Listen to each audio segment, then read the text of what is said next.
conectados desde las redes sociales que nos acompañan aquí. Que no hay RCN ni Caracol. Para poder conversar sobre estos asuntos del país. Como dijiste, Fabio, ahorita va a haber algo muy importante y es que vamos a decir sí. Va a ser la campaña más importante del sí por la consulta popular. Porque hay que analizar qué fue lo que pasó acá, hablando de la reforma laboral. Es que esa reforma había sido aprobada en la Cámara de Representantes y el gobierno ya había hecho unas concesiones.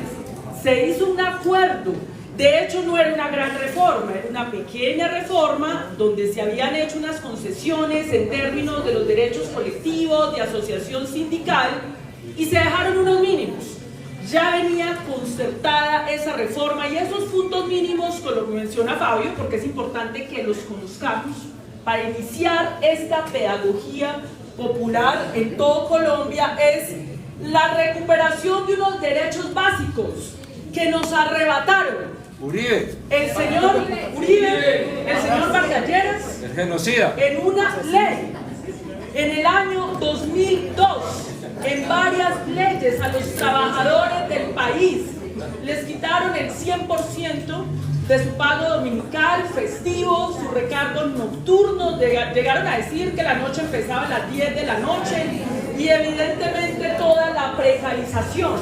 Con esta reforma concertaron inclusive empezar desde las 7 de la noche para que los recargos nocturnos se reconocieran a partir de las 7 de la noche. Eso le sirve a muchos ciudadanos. Eso le sirve a una madre, eso le sirve a un padre que trabaja en vigilancia. Eso es una ganancia. La recuperación del 100% de los dominicales y los festivos era otro de los puntos de la reforma. El aumento de la semana de licencia de paternidad para el cuidado de niñas y niños. La flexibilidad laboral para quienes cuidan enfermos, personas con discapacidad. Este es otro de los puntos que tenía esa reforma. La formalización progresiva de 60.000 madres comunitarias en Colombia que cuidan más de 1 millón de niños y niñas vulnerables. Estaba ese tema. El contrato de aprendizaje del SENA. Y una cosa que me impresionó, que decía una dirigente del SENA, el empresariado donde trabajan esos muchachos del SENA, esos jóvenes han reportado ganancias superiores a los 150 millones de pesos. El contrato de aprendizaje de estos jóvenes trabajadores cuesta 1.5 billones, pero son tan mezquinos que ni siquiera son capaces de reconocer el mínimo de quienes le generan esa riqueza, porque la riqueza la genera es el trabajador. Tal es el nivel de mezquindad que hasta eso negaron. Esos puntos que les acabo de comentar, además la estabilidad, mecanismos de estabilidad de contrato laboral a término indefinido, fue lo que llevó a la Comisión Séptima del Senado. Una pequeña reforma de recuperación de derechos básicos y elementales. Y ahí es donde aparecen 8 senadores y senadoras encabezadas por el presidente del Senado de la República, que declaró que era el jefe de una banda, yo diría una bandola, oligárquica, por supuesto, como dices tú, de representación de la oligarquía Que de fracasaron este país, para hundir y archivar esta reforma, dándole una bofetada al pueblo colombiano. ¿Y cuáles fueron sus argumentos? Conozcamos sus argumentos porque tenemos que disuadir la mentira. Todos los días salen a mentirle al país. El primer argumento era que supuestamente esa ley no podía ser tramitada por las comisiones séptimas, que porque por ahí había unas reformas constitucionales y tenía que ir por otras comisiones. Pura paja. Cuando fueron a quitarle los recargos nocturnos a los trabajadores, sí eran las comisiones séptimas las que tramitaban. Pero entonces ahora para devolverle los recargos nocturnos, entonces ya no. Eso se llama filibusterismo, trampa, mentira. El segundo argumento que ellos plantean es que la reforma laboral no genera empleo. ¿Y quién dijo que el objetivo de la reforma laboral era generar empleo? Lo que sí dijeron ellos en el año 2002 es que supuestamente que si se castigaba al trabajador, si se precarizaba el trabajador y la trabajadora, iban a producir empleos. ¿Hubo empleos? ¿Dónde están los empleos que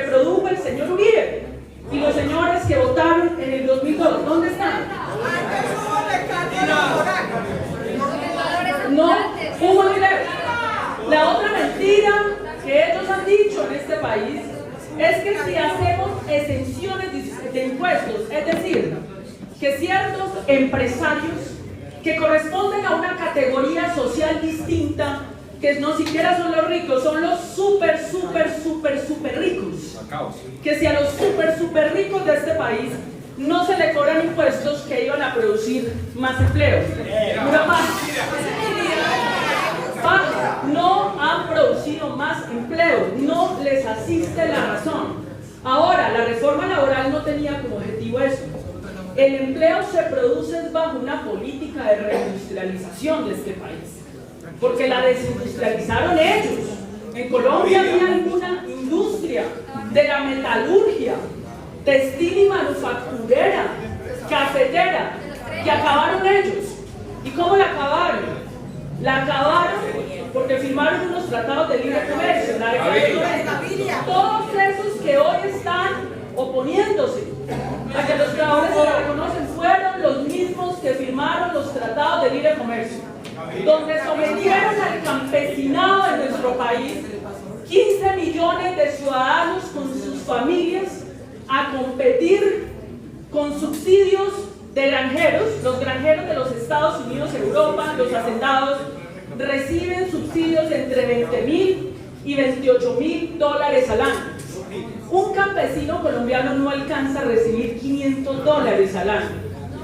Evidentemente, pusieron a competir nuestro campesinado sin vías terciarias, sin subsidios, sin crédito de fomento, sin apoyo para el almacenamiento, el transporte, asistencia técnica para la comercialización. ¿Y cuál fue el resultado? Como decía Germán Humane en la Escuela de Formación Política, es que ni siquiera estamos compitiendo con precios internacionales porque no hay precio, porque allá hay subsidio. Y terminamos importando 15 millones de toneladas. Y en el país del maíz estamos importando maíz. Y arroz. Y desindustrializaron al país. Porque esa oligarquía atrasada nunca le importó generar que en Colombia hubieran valores agregados. Es una oligarquía más politiquera y corrupta, que nunca le interesó que nuestros jóvenes crecieran en pensamiento, en innovación, en tecnología, que es lo que han hecho los países asiáticos. ¿Qué es lo que nos enseñan los países asiáticos? La visión de mediano y largo plazo. Sin conocimiento, sin pensamiento, sin innovación e investigación no hay industria. Y eso requiere un plan estratégico del Estado.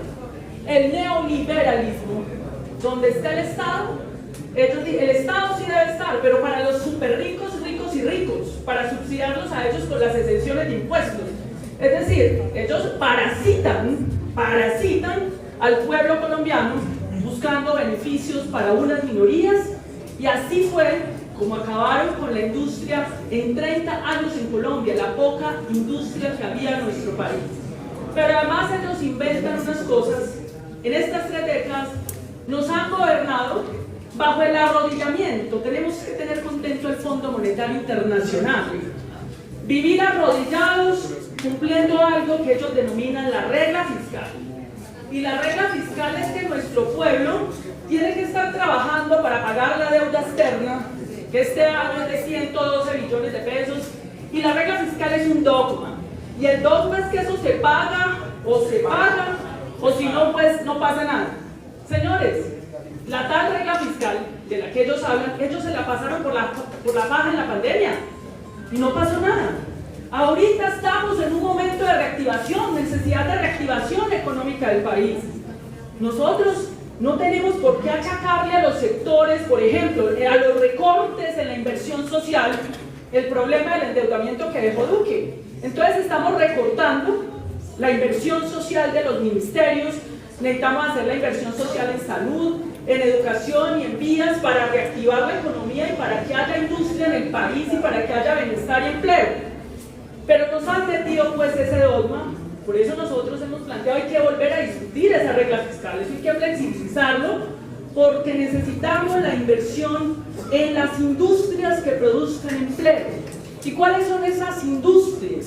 Son 4 que identificó el gobierno nacional con potencial aquí en Cundinamarca, varias de ellas. Primero, agroindustria.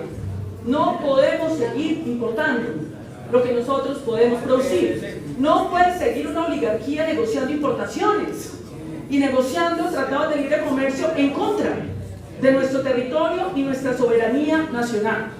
Y en ese sentido, preocupa bastante que la Corte Constitucional, creada en la Constituyente del 91 para hacer la defensa del pueblo, de los más vulnerables, se haya vuelto una Corte defensora de los ricos, ricos, súper ricos. Lo que hizo la Corte con la reforma tributaria, en la cual perdimos 6 billones de pesos para cobrarle impuestos a las transnacionales mineroenergéticas que vienen a extraer minerales de nuestro país. Se llevan esos minerales y no hay una sola industria que produzca algo con eso. No es solamente extraer el mineral, sino transformarlo, y ahí es donde vamos a generar empleo. Pues resulta que en la reforma tributaria logramos ponerles impuestos, porque es que ya la economía no puede ser extractivista, tiene que ser industrial y productiva. Y la Corte tuvo eso, porque dice que no, que ya ellos tenían que pagar regalías, entonces no había que cobrarle impuestos. Entonces le estamos regalando 6 billones de pesos de cuenta de la Corte Constitucional a las transnacionales mineroenergéticas que han venido a depredar nuestro territorio con las concesiones mineras que ha hecho el señor Uribe y que no han generado los empleos y los valores agregados que requerimos. Son las zonas más necesitadas donde ellos apuestan por el negocio. Esa agroindustria hay que recuperarla para el futuro del país. Eso requiere acompañamiento del campesinado, eso requiere entregar las tierras y el que saqueó la tierra, el que se la robó no puede pretender que se la comprenda. Si tú te robaste la tierra, va a la extinción de dominio, pero tú no puedes pretender que si te robaste la tierra, entonces te la compremos nuevamente. Eso es la agroindustria, primer renglón para producción de empleo. Segundo renglón, la transición energética. No se trata entonces que nos sentemos con los chinos a ver cómo nos traen paneles solares. Se trata de cómo producimos en Mosquera, en Bogotá, en Cundinamarca, los paneles solares. ¿Cómo así que no tenemos nosotros la creatividad y la capacidad a través de la formación universitaria del SENA para producir los paneles solares y para producir soluciones energéticas que podamos llevar al campo, a los barrios? Se trata de eso. Claro que podemos recibir transferencia tecnológica de otros países, pero no es simplemente volvernos importadores y ya. Tenemos que exportar y producir nuestro conocimiento. Esa era la segunda línea que identificó el gobierno. La tercera línea para producir empleo e industrialización es la de la defensa y la vida. Nosotros teníamos ensambladoras, una industria metalúrgica que había en este país, que acabaron ellos. Ellos son antiempresariados, antidesarrollo, los improductivos son ellos. Los opositores politiqueros que tenemos nosotros en este país son los improductivos. Aquí había esa industria. La fuerza pública tiene empresas donde pueden hacer ensamblaje, eso se denomina aeroespacial, que se puede implementar en Colombia inclusive para cambiar el parque automotor. No hicieron nunca eso. Eso está allí, está cuantificado y hay un plan específico que el gobierno tiene diseñado para poder hacer ese tema. Y el cuarto tema es la industria de producción de medicamentos y vacunas. Miren, en Colombia había 104 plantas, ya hay 98. El productor nacional de medicamentos tiene más exigencias que el productor transnacional.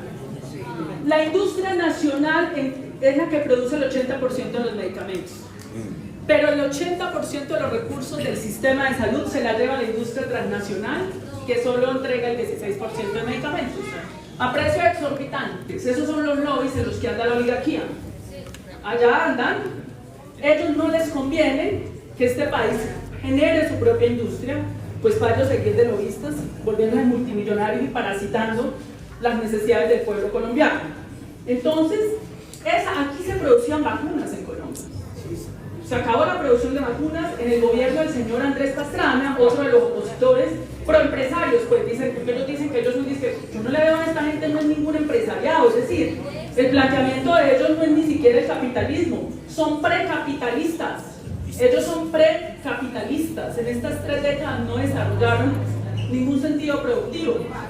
Y la producción de medicamentos en la India, que es un gran productor de medicamentos, cuando hay enfermedades huérfanas o de alto costo, ellos ponen sus empresas, el Estado las financia, las producen, porque si no compras medicamentos al 20.000%, te extorsiona la industria transnacional y el sistema de salud no lo sostiene ni lo paga nadie, comprando medicamentos a cualquier precio. Eso es lo que han hecho los países asiáticos. Eso es lo que nos han enseñado ellos.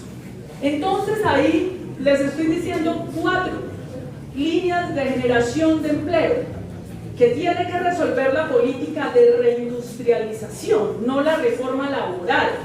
La reforma laboral tiene que recuperar esos derechos. Entonces los tipos ni hicieron, ni dejan hacer, ni harán, porque no les interesa. No, ¿cuál es la visión de país de ellos? La defensa de lo que hay. Robar y robar. Y lo que hay es la exclusión. El sistema político perverso y corrupto de coimas que ellos crearon y es lo que ellos representan. El régimen corrupto que ellos representan. Y eso es lo que entonces ya tenemos que cambiar. Y por eso el presidente de la República dice: tengo que apelar al pueblo. Pongo el gobierno en manos del pueblo. Porque sin el pueblo colombiano no se puede hacer esta transición democrática. Sin el pueblo colombiano no se puede adelantar este proyecto reformista del país.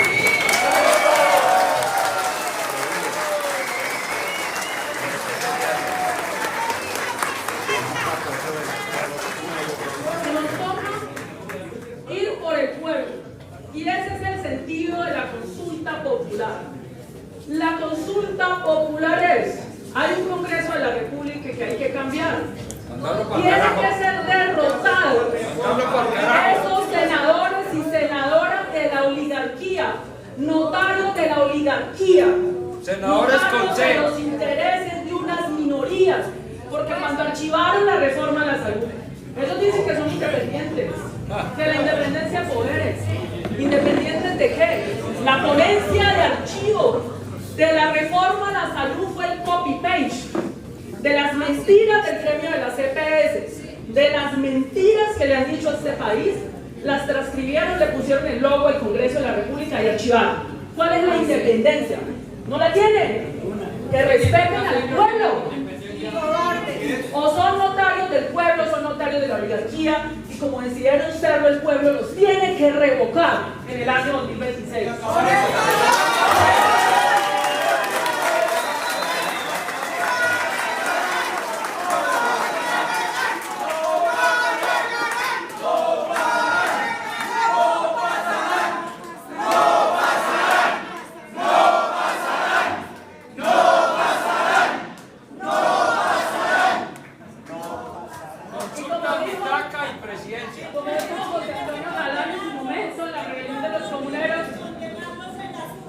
Colombia no va a dar ni un paso atrás, ni un paso atrás en el proceso de cambio. Colombia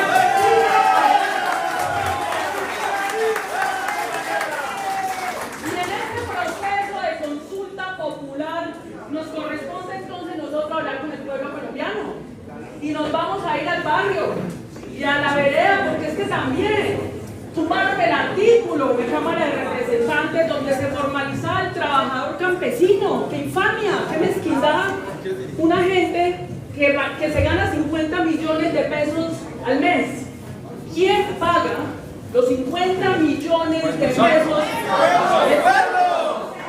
Ese vigilante que desprecia, ese trabajador que desprecian es el que le paga su sueldo a esos señores y a esas señoras que hicieron la reforma. Uribe, Baraco, el pueblo. Uribe, Baraco. Entonces, la consulta populares van a tener que enfrentar al pueblo colombiano y a nosotros nos corresponde ir al pueblo colombiano, explicarle esto, explicar esto en los barrios, en las escuelas, en los sindicatos, en el programa que yo tengo de Charlas Sanas para un País Enfermo, que es una pedagogía popular sobre las reformas de este país, vamos a incluir la consulta para empezar a generar un conocimiento de causa, porque necesitamos los 13 millones de votos y necesitamos más de 6 millones de votos por el sí. De aquí en adelante todo sí. ¿Están ustedes de acuerdo con que se recuperen los recados nocturnos de televisión? ¿Están ustedes de acuerdo con que las madres comunitarias sean formalizadas? ¿Están ustedes de acuerdo con que se les rebaje el salario a los congresistas de la